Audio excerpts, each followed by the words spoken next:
Hello! Hi అండి. అందరూ ఎలా ఉన్నారు? నేనైతే చాలా బాగున్నాను. ఈరోజు ఈ వీడియోలో ఈ మధ్య కాలంలో మనం బాగా వింటూ ఉన్న టాపిక్స్ లే ఆఫ్స్ జరుగుతున్నాయి అని జెప్పేసి. అది ఇండియాలో కావచ్చు, లేకపోతే యూఎస్ఏలో కావచ్చు. ఎక్కడైనా కూడా జాబ్స్ పోతున్నాయి అని జెప్పి.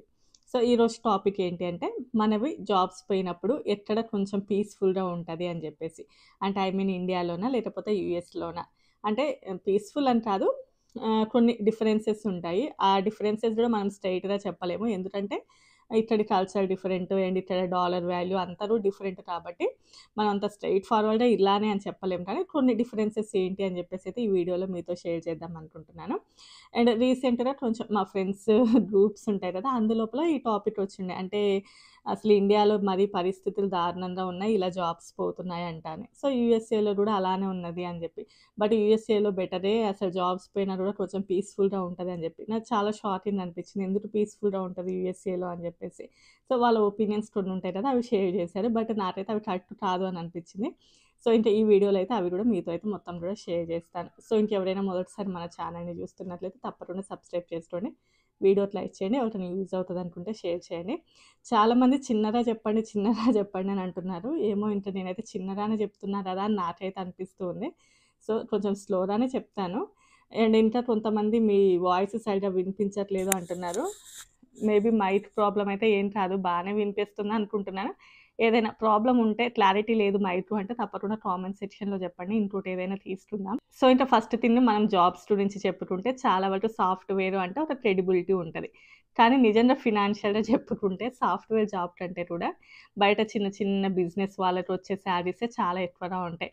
ఇప్పుడెలా ఉందో తెలీదు గానీ, మేము డీఎల్ఎఫ్ కోర్ట్‌లో అక్కడ మ్యాగీ బిజినెస్ ఉండేది. అసలెంతమంది రష్ వచ్చేవాళ్ళో. అసలు అతనికి వచ్చేటటువంటి ఇన్‌కమ్ ఈవెన్ సాఫ్ట్‌వేర్‌లకి కూడా వచ్చేది కాదు. అలా ఉంటది. అండ్ ఈవెన్ యూట్యూబ్‌లో కూడా చాలామంది హౌస్ వైఫ్‌లకి యూట్యూబ్‌లో వచ్చినంత సాలరీ ఒక సాఫ్ట్‌వేర్ యొక్క సాలరీ కంటే కూడా ఎక్కువ. మనము ఈవెన్ వాళ్ళంత షేర్ చేయరులెండి వాళ్ళకి వచ్చే ఇన్‌కమ్ గానీ, వాళ్ళకి చాలా మంచి ఇన్‌కమ్ ఉంటది. ఈవెన్ ఒక సాఫ్ట్‌వేర్ అసలంత ఇన్‌కమ్ రాదు. బట్ ఏంటంటే జాబ్ పరంగా ఒక క్రెడిబిలిటీ ఉంటది కదా! అంటే ఓకే. సాఫ్ట్‌వేర్ అనగానే హైగా ఉంటది. కాకపోతే శాలరీస్ పరంగా అయితే వాళ్ళకి అంటే యూట్యూబ్‌లో హౌస్ వైఫ్‌ల శాలరీస్ ఇంకెక్కువగా ఉంటాయి నిజం చెప్పాలి అనంటే. కాకపోతే ఇది మనది జాబ్ కాబట్టి మంత్ ఎండ్ తప్పకుండా మనకింత అమౌంట్ వస్తది అనేసి ఉంటది. బట్ యూట్యూబ్ కానియండి, లేకపోతే మ్యాగీ బిజినెస్ కావచ్చు, ఇంకా బయట వేరే ఏ బిజినెస్‌లో అయినా కూడా డైలీ ఒకే విధంగా ఉంటాయని చెప్పలేం. ఎందుకంటే అది బిజినెస్ కాబట్టి ఒక రోజు ఉన్నట్లుగా ఇంకో రోజు ఉండదు కాబట్టి, సో, బిజినెస్ అనేది కొంచెం మెంటల్లీ కూడా టఫ్. బట్ సాఫ్ట్‌వేర్ రాని జాబ్స్ అనేవేంటంటే రెగ్యులర్ అంటే మంత్ ఎండ్ మనకింత వస్తది అని తెలుస్తది. సాఫ్ట్‌వేర్ అనేది చాలా వరకు ఎక్కువగా ఎక్స్‌పెక్ట్ చేస్తుంటారు కాబట్టి చెప్తున్నాను. అంటే ఎక్స్‌పెక్టేషన్స్ ఉంటాయిలెండి. అంటే పెద్ద పెద్ద డొమైన్‌లో వర్క్ చేసేవాళ్ళు, పెద్ద పెద్ద ఏఐ దాంట్లో వర్క్ చేసే వాళ్ళకి మంచిగానే ఉంటాయి కానీ, సాఫ్ట్‌వేర్ అన్న ప్రతి ఒక్కరు కూడా ఆ రేంజ్ కాదు అని చెప్తున్నాను నేను అంతే. బట్ అంటే సాఫ్ట్‌వేర్‌లో సరిగ్గా ఉండదా అని కామెంట్స్ చేస్తూ ఉంటారు. సో, జస్ట్ చెబుతున్నాను.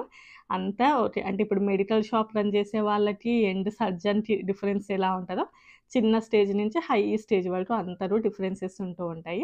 బట్ సాఫ్ట్‌వేర్ అన్న పేరున్న ప్రతి ఒక్కరు కూడా అంత ఎక్స్‌పెక్ట్ చేసినంతయితే కాదు. అండ్ సరే ఇంక జాబ్ పోయినప్పుడు ఇండియాకి అండ్ యూఎస్ఏకి కొన్ని డిఫరెన్సెస్ చూద్దాము. ఫస్ట్ వన్ వచ్చేసి కల్చరల్ ప్రెషర్. కల్చరల్ ప్రెషర్ అంటే యూఎస్‌లో అంటే జాబ్ పోయిందనుకోండి, మన గురించి పెద్దగా ఎవరు గూడా పట్టించుకోరు. మన జాబ్ గురించి అసలు వాళ్ళకి సంబంధమే ఉండదు. మనకి జాబ్ ఉందా? జాబ్ పోయిందా? అసలు మనం ఏం జేస్తున్నాము అని జెప్పేసి ఎవరికీ పెద్దగా సంబంధం ఉండదు. అదే ఇండియాలోనంటే మన జాబ్ పోతే, మన జాబ్ పోవడాన్ని వాళ్ళ జాబ్ పోవడంలాగా ఫీల్ అయిపోయి, మనల్ని ఇంకొంచెం ఇబ్బంది పెట్టడానికి ట్రై చేస్తూ ఉంటారు. సరే ఇప్పుడు మెట్రోపాలిటన్ సిటీస్ అయిపోయాయి. అక్కడ పెద్దగా ఎవరు పట్టించుకోవట్లేదులెండి. ఈవెన్ యూఎస్ లాగానే అయిపోయాయి అక్కడ గూడా చాలా. అంటే పెద్ద పెద్ద కమ్యూనిటీస్ వచ్చేసాయి. అండ్ హై రైజ్ బిల్డింగ్స్ అక్కడ ఒకళ్ళతోటి ఇంకొకళ్ళకి పెద్దగా సంబంధం లేకున్నా గూడా చాలా వరకు ఊర్లలో కానియండి, చిన్న చిన్న టౌన్‌లలో, కాలనీస్‌లలో ఎలా ఉంటదంటే, మనకి జాబ్ లేకపోతే ఇంకా అది వాళ్ళ ప్రాబ్లమ్ లాగా ఫీల్ అయిపోయేసి, రోజు ఇంకా దాని గురించి డిస్కషన్స్ ఉంటాయి గదా! సో, అది కొంచెం మనకి స్ట్రెస్‌ఫుల్‌గా అనిపిస్తూ ఉంటది.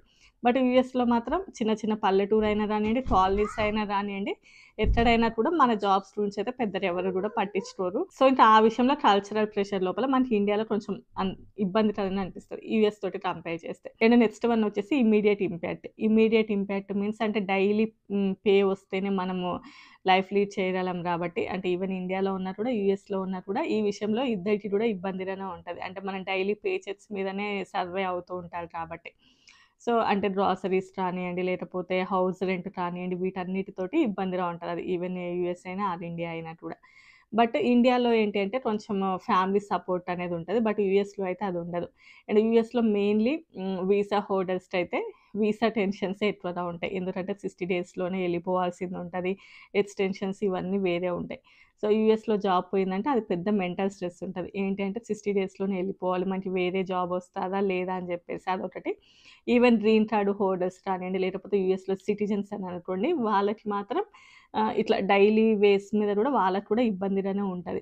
అంటే 2 సాలరీస్ వస్తున్నాయనుకోండి దెన్ ఓకే.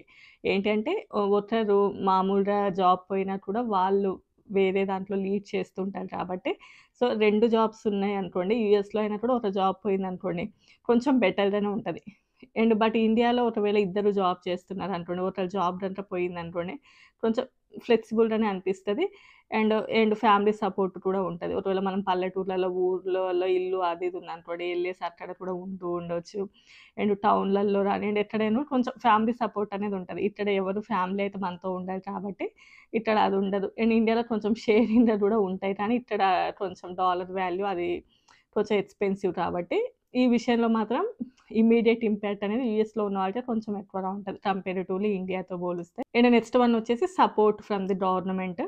యూఎస్ లోపల అన్‌ఎంప్లాయ్‌మెంట్ వాళ్ళకి కొంచెం సపోర్ట్ ఉంటది. అంటే మన వీసా హోల్డర్స్‌కి ఏముండదులెండి. కానీ గ్రీన్ కార్డ్ హోల్డర్స్ కానియండి, లేకపోతే సిటిజన్స్ ఉంటారు కదా! వాళ్ళకి మాత్రం కొంచెం సపోర్ట్ ఉంటది గవర్నమెంట్ నుంచి. బట్ ఇండియాలో అన్‌ఎంప్లాయ్‌మెంట్‌కైతే సపోర్ట్ అయితే ఉండదు. బట్ ఇక్కడ అంటే ఈ అన్‌ఎంప్లాయ్‌మెంట్ సపోర్ట్ యూఎస్‌లో ఉన్నా కూడా అంత ఈజీగా ఏం కాదు. దానికంటూ కొంచెం క్యాలిక్యులేషన్స్ ఉంటాయి. అవి గనుక మీట్ అయినట్లయితే వాళ్ళకి ఇస్తూ ఉంటారు. నేను చాలామంది యూఎస్ సిటిజన్స్‌ని చూస్తాను. అంటే కొద్ది రోజులు వర్క్ చేసి, ఆ తర్వాత ఖాళీగా ఉన్నా కూడా అసలెలా మీరు లైఫ్ లీడ్ చేస్తున్నారు అంటే గవర్నమెంట్ నుంచి కొంచెం మనీ వస్తాయని జెప్పేసి. సో, ఇక్కడ కొంచెం ఆ సపోర్ట్ అనేది వాళ్ళకుంటది. నెక్స్ట్ వన్ వచ్చేసి గ్యాప్ ఇన్ కెరియర్.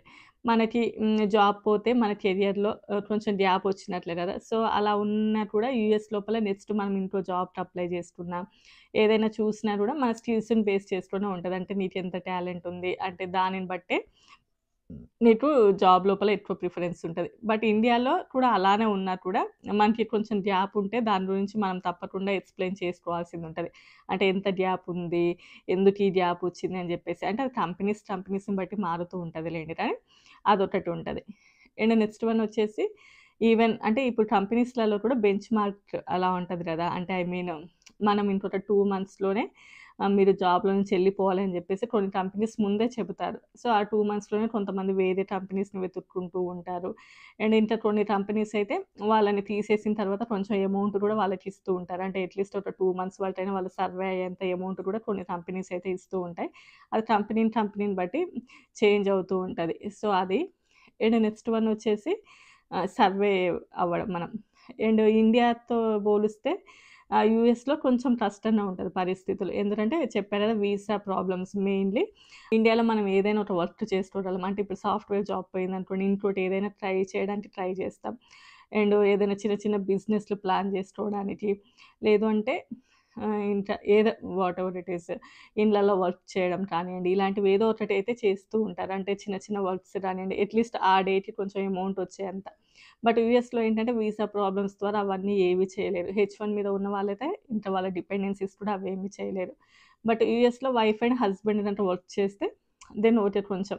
అలా కాదు అని అనుకోండి. సో, చాలా వరకు సర్వే అయ్యేటటువంటి రేట్ యూఎస్‌లో చాలా కష్టంగా ఉంటది. ఇండియాతో పోలిస్తే. అంటే ఇంతకుముందు చెప్పినా కదా! కొంచెం మనకి ఫ్యామిలీ సపోర్ట్ ఉంటది. అండ్ ఏదో ఒక జాబ్ చేసుకోవడానికి ఉంటది. అట్‌లీస్ట్ కూలి పనైనా చేసుకోవచ్చు అన్నట్లు. బట్ యూఎస్‌లో అలాంటివి ఏవి కూడా కుదరవు కాబట్టి. అండ్ నెక్స్ట్ ఏంటి అంటే యూఎస్‌లో కూడా గ్రీన్ కార్డ్ హోల్డర్స్, సిటిజన్స్ చేసుకోవచ్చు. అండ్ నెక్స్ట్ వన్ వచ్చేసి యూఎస్‌లో చిన్న చిన్న జాబ్స్ ఉంటాయి. చేయడానికి ఎవరు కూడా పెద్దగా ఇబ్బంది పడరు. అంత గిల్టీ‌గా ఏం ఫీల్ అవ్వరు. అండ్ ఎందుకంటే ఆల్రెడీ మీకు తెలుసు కదా! ఇక్కడ మనం ఎలాంటి వర్క్ చేసినా కూడా మంచి ఇంపార్టెన్స్ ఉంటది కాబట్టి. బట్ మన ఇండియాలో మాత్రం మనము ఒక సాఫ్ట్‌వేర్ లాగా వర్క్ చేసి, తర్వాత ఏదో ఒక చిన్న చిన్న పనులు చేయడానికి అస్సలు ఇంట్రెస్ట్ చూపియం. అంత చెప్పాను కదా! కల్చరల్ డిఫరెన్స్ చాలా ఉంటదన్నట్లు. అంటే మనం చేసే జాబ్‌ని బట్టే మనకి ఒక డిగ్నిటీ ఉంటది కాబట్టి అంత ఈజీగా ఏ జాబ్ పడితే ఆ జాబ్ ఇండియాలో అయితే చేయలేము. బట్ ఇంక తప్పనిసరి పరిస్థితి అయితే ఓకే కానీ సో, అదొక డిఫరెన్స్ ఉంటది. ఆ విషయంలో మాత్రం యూఎస్ఏ బెటర్‌గా ఉంటది. అండ్ మెంటల్ హెల్త్ ఇంకా రెండిట్లో కూడా సేమ్ లేండి. బట్ యూఎస్‌లో ఉన్న వాళ్ళు చాలామంది ఏంటంటే మార్నింగే యోగాకి వెళ్తూ ఉంటారు కొంతమంది. అంటే కొంచెం మెంటల్ పీస్ కోసం కావాలి అంటే సైకియాట్రిస్ట్‌ని కూడా కలుస్తూ ఉంటారు. బట్ ఇండియాలో గనుక మనం అలా వెళ్లి కలుస్తాము. కొంచెం మెంటల్‌గా మేము సరిగ్గా లేము అనంటే పిచ్చి తిట్లు తిడతారు. అసలు పిచ్చెక్కిందా నీకు? అసలు వాళ్ళని కలవడం ఏంటి? ఏమైంది నీకు? అది ఇది అని చెప్పేసి. బట్ మెంటల్ హెల్త్ యూఎస్‌లో ఉంటే ఇంకొంచెం ఎక్కువగా ఉండాలి కంపేరేటివ్‌లీ ఇండియా. అంటే వీసా హోల్డర్స్‌కి వేరుంటది. ఇది సిటిజన్స్‌కి, గ్రీన్ కార్డ్ హోల్డర్స్‌కి కూడా డిఫరెన్స్ ఉంటది. ఎందుకంటే వీసా హోల్డర్స్‌కి మెయిన్ టెన్షనే visa tension. But green card holders ఎవరైనా సిటిజన్స్ ఉన్నారనుకోండి వాళ్ళ జాబ్ పైన యూఎస్‌లో ఉండొచ్చు కాబట్టి అది పెద్ద ప్రాబ్లమ్ కాదు. అలా గాకుండా యూఎస్‌లో ఉన్నవాళ్ళు వైఫ్ అండ్ హస్బెండ్ ఇద్దరు హెచ్-1 మీద ఉన్నారనుకోండి. అది కొంచెం ఓకే. అలా కాకుండా ఓన్లీ మామూలుగా ఒక్కరే హెచ్-1 మీద ఉన్నారు అనుకోండి. అది మాత్రం చాలా పెద్ద స్ట్రెస్‌ఫుల్‌గా ఉంటది. సో, ఇది వీసాలను బట్టి కూడా మారుతూ ఉంటది. అండ్ యూఎస్‌లో కొన్ని కంపెనీస్‌లలో అంటే మనకి జాబ్ కంట పోతే ఎన్ని ఇయర్స్ మీరు పని చేశారు, అంటే మీరు ఎన్ని ఇయర్స్ సర్వీస్ చేశారు అందులో దాన్ని బట్టి కొంచెం లంసమ్ అమౌంట్ అది సర్వైవల్ అమౌంట్ అంటారు కదా! సో, అదొస్తూ ఉంటది యూఎస్‌లో చాలా కంపెనీస్‌లలో. సో, అది కొంచెం బెటర్ అన్నట్లు. అండ్ ఈవెన్ యూఎస్‌లో కూడా ఈవెన్ గ్రీన్ కార్డ్ హోల్డర్స్ కానియండి, లేకపోతే సిటిజన్స్ ఎవరైనా ఉన్నా కూడా ఒకవేళ వాళ్ళ హస్బెండ్ జాబ్ ఏదంటే పోయింది, లేకపోతే వైఫ్ వాటెవర్ ఇట్ ఈస్ వాళ్ళ జాబ్ దంతా పోయిందనుకోండి, వాళ్ళకి కూడా మార్ట్‌గేజ్ కట్టుకోవడం అదంతా కూడా వాళ్ళకి కూడా చాలా వరకు స్ట్రెస్‌ఫుల్‌గా ఉంటది. అంటే మా వాళ్ళేంటంటే యూఎస్‌లో చాలా బెటర్‌గానే ఉంటది జాబ్ పోతే అని చెప్పేసి. అలా ఏమీ ఉండదు. ఇక్కడ కూడా ఈవెన్ గ్రీన్ కార్డ్ హోల్డర్స్ అయినా కూడా చాలామంది ఏదైనా చిన్న బిజినెస్ పెట్టుకోవచ్చు కదా! అంటే అంత ఈజీగా అవ్వదు. ఒక పర్ఫెక్ట్ అమౌంట్ అంటూ కొంచెం సెట్ అవుతూ ఉండాలి every month. And bank balance కూడా మంచిగా ఉంటేనే సెట్ అవుతది. అది ఈవెన్ ఇండియా అయినా కూడా, యూఎస్ఏ అయినా కూడా. అండ్ మనము నార్మల్‌గా చూసుకుంటే ఇక్కడ అంటే మన ఇండియాలో జాబ్ పోతే కొంచెం వెరైటీగా చూస్తారు. బట్ ఇక్కడ చూడరు. అదొక్కటే మెయిన్ డిఫరెన్స్ తప్ప రిమైనింగ్ అన్నీ కూడా రెండిట్లలో సేమ్‌గానే ఉంటాయి. అండ్ డాలర్ వాల్యూని బట్టి, ఇక్కడ ఉండేటటువంటి కల్చరల్ డిఫరెన్సెస్‌ని బట్టి, వాటిని బట్టి మనం అంత పర్ఫెక్ట్‌గా పోల్చలేము. బట్ రెండిట్లో కూడా సేమ్ ప్రాబ్లమ్స్ అయితే ఉంటాయి. యూఎస్‌లో జాబ్ పోయినా, ఇండియాలో జాబ్ పోయినా కూడా ఎక్కడైనా కూడా సర్వే అవ్వడం అయితే కష్టంగానే ఉంటది. అంటే మనం డైలీ బేసిస్ మీద ఉంటే. అందువల్ల బట్ మనం ఇండియాలో ఏదైనా హౌస్ కానియండి, ఏదైనా తీసుకుంటే కొంచెం ఫ్యామిలీ సపోర్టో, లేకపోతే బ్యాకప్ ఏదైనా చిన్న ప్లాన్స్ అయినా ఉంటాయి. బట్ యూఎస్‌లో గనుక ఒక్కసారి మన జాబ్ గనుక పోయిందనుకోండి, ఇంకా తీసుకున్న హౌసు అవన్నీ అసలు ఏం చేయాలో అర్థం గాదు. అంత త్వరగా గూడా అమ్ముకోలేం. స్కిల్స్‌ని యూజ్ చేసుకొని కొంచెం మెంటల్‌గా స్ట్రాంగ్‌గా ఉంటే దొరుకుతూనే ఉంటాయి. కొంచెం టైం పట్టినా కూడా. అండ్ ఇప్పుడు ఎక్కువగా ఏఐ ఇలాంటి టెక్నాలజీస్ ఎక్కువగా రన్ అవుతుండడం వలన చాలా మందికి జాబ్స్ పోతున్నాయని వింటూ ఉన్నాం. సరే ఇంక జాబ్స్ పోవడం గురించయితే మనం ఇంకో వీడియోలో మాట్లాడుకుందాం. సో, నా వీడియోస్ నచ్చితే లైక్ చేసి, షేర్ చేసి, సబ్స్క్రైబ్ చేసుకోండి. Bye bye.